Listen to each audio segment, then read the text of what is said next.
Welcome welcome to my channel Vishwajeet research centre.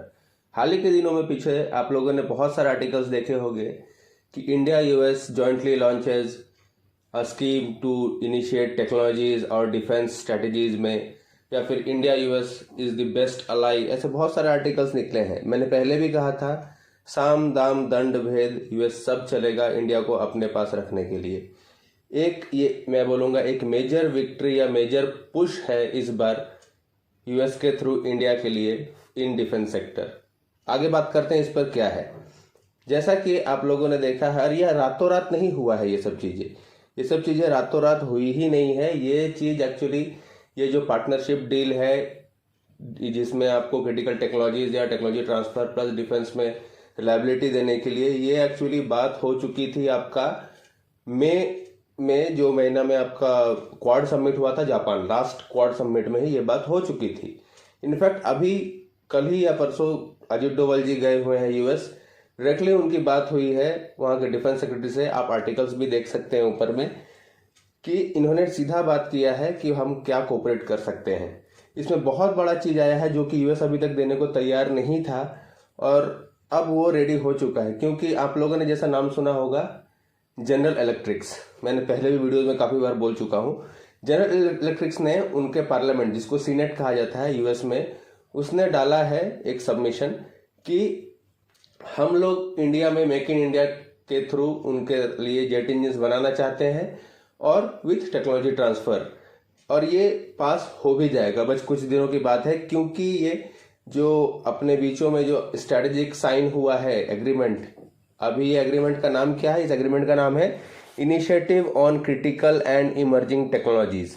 ये quad summit में ही बात हो चुका था और इसका जो मेन बात हुई थी स्टार्ट करने के लिए G20 समिट में हुई थी और क्वाड में इसको फाइनल किया गया था। और अभी इस पर अजित डोभाल जब गए हैं तो मुहर लग चुकी है। ये एक्चुअली चाइना को ही काउंटर करने के लिए नहीं, या रशिया को भी काउंटर करने के लिए यूएस कर रहा है।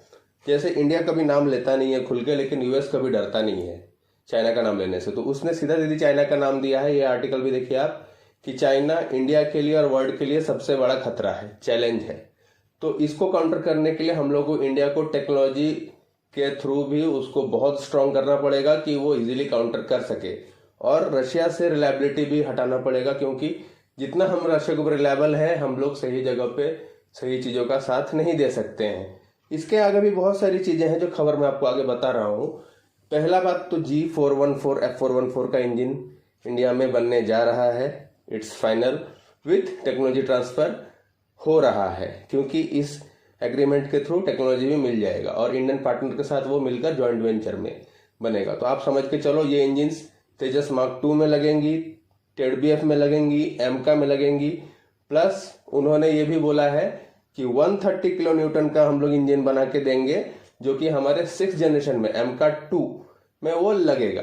ठीक है, अभी इसका जो चीज़ें हैं जो लगेंगी या जिस हिसाब से होगा, ये काफ़ी क्रिटिकल हो जाती हैं। तो ये क्रिटिकल टेक्नोलॉजी मिलना बहुत बड़ा चीज़ है अपने लिए अभी। और actually G is a good engine manufacturer. अभी इस पर भी एक और चीज़, सिर्फ इसी पर नहीं रुका है इन लोग यूएसए, वो इंडिया के साथ मिलकर फाइटर जेट्स भी बनाना चाहता है जॉइंट वेंचर में। और हम उसके बाद ट्रूली कह सकते हैं ये इंजन बनने के बाद जो हमारे, और अभी भी जो इंजन्स लग रहे हैं वो भी जनरल इलेक्ट्रिक्स के F404 ही लगे हैं, तेजस नॉर्मल में और MK1 में। ठीक है, तो ये एनहांस वर्जन जो मिलेगा वो MK2 में लगेगा, प्लस जनरल इलेक्ट्रिक्स का F414 इंजन जो है हमारा तेजस MK2, TEDBF और एमका में लगेगा विथ टेक्नोलॉजी ट्रांसफर। और एक्चुअली ये टेक्निकली बहुत हार्ड होता है, क्योंकि हम लोग बहुत बार बनाए हैं और इंजन फेल हो गया है बनने में। हम लोग परमाणु बम बना लिए हैं, न्यूक्लियर बम का लिए सब कुछ कर चुके हैं, मिसाइल्स बना चुके हैं, लेकिन jet engine technology actually crucial है। तो हम सिर्फ यूएस पे ही डिपेंडेंट नहीं है, साफरन के साथ भी हम एक और बना रहे हैं, जिसमें हमारे पास 2 इंजन रहेंगे मेक इन इंडिया के हिसाब से। अभी दोनों ही IP राइट्स अपने को देने को रेडी हो जा रहे हैं, क्योंकि उनको पता है कि इसको निर्भरता कम करना ही पड़ेगा रशिया से, तो ही, और चाइना को काउंटर करने के लिए इंडिया ही चाहिए। तो ये बहुत बड़ी मेजर विक्ट्री है यूएस के लिए भी और हमारे लिए भी, कि विथ टेक्नोलॉजी ट्रांसफर वो लोग हमारे यहाँ इंजन बना रहे हैं एंड इट्स डन फाइनली। और कुछ दिन में सीनेट में उनका पास भी हो जाएगा।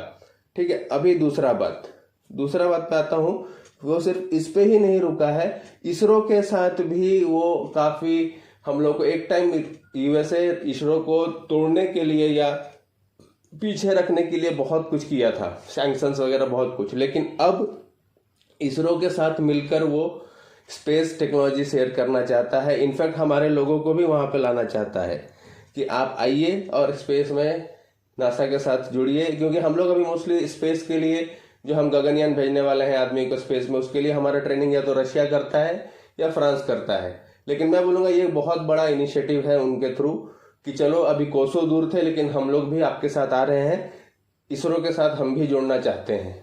तो ये हमारी काबिलियत है कि आपने कितना भी सैंक्शन दिया हमको आप रोक नहीं पाए और हम आगे निकल गए हैं। तीसरा चीज, इसरो को छोड़ के सेमीकंडक्टर में जो चाइना का अकेला का दबदबा है उसको खत्म करने के लिए सेमीकंडक्टर हमारा एसोसिएशन जो है इंडिया का और प्लस यूएस का जो है, ये दोनों मिलकर इंडिया में ही सेमीकंडक्टर मैन्युफैक्चरिंग करने का देख रहे हैं, जिसमें ताइवान का भी कंपनी आ रहा है, टीएसआई जो था आपको पहले भी बताया था मैंने। और इसके साथ साथ ये 3 कंट्री मिलकर चाइना का दबदबा खत्म करना चाहते हैं एक ग्रुप बनाकर, इंडिया, यूएसए, वियतनाम। तो इंडिया को ही एक मेजर कॉम्पिटिटर देखा जा रहा है चाइना का, और चाइना को का जो दबदबा है वो खत्म करने के लिए इंडिया ही कर सकता है, because India is strong also और सब कुछ। और ये सब चीजें हम लोगों को ऐसे ही नहीं मिली है दोस्त, हम लोगों ने 50-70 साल तक हम लोगों ने मेहनत किया है, अपने दम पे हमने ये मुकाम हासिल किया है। तो आगे देखते हैं, लेकिन हम लोगों के पास दोनों हाथ में लड्डू और सर कढ़ाई में, ये समझ के चलो ये चल रहा है। अभी इंडिया ने अपना इंपॉर्टेंस इतना बना लिया है। हाँ, इसके थ्रू ये नहीं होगा कि इंडिया और रशिया के रिलेशन खराब हो गया या यूएस और पाकिस्तान, ये धीरे धीरे आउट ऑफ होंगे, लेकिन इमीडिएटली तो नहीं होगा। और इंडिया रशिया के साथ हाँ इतना बोल सकते हैं, देखिए रशियन वेपन्स अच्छे होते हैं but not as good as European weapons. तो ये सब जो भी चीजें हैं, बट रशिया हमारा हरदम साथ दिया है, उसमें भी कुछ हो सकता है। बट अभी तो यूएस चाहता है कि चाइना को काउंटर करना, इसको काउंटर करने के लिए हमें इंडिया को चाहिए ही, तो हमें हर चीज वो मिलेगा, और ये हमारे लिए भी बहुत अच्छी बात है। होप आप लोगों को वीडियो अच्छा लगा होगा। वीडियो अच्छा लगा है तो लाइक कीजिए, सब्सक्राइब कीजिए। Thanks for watching video. जय हिंद, वंदे मातरम।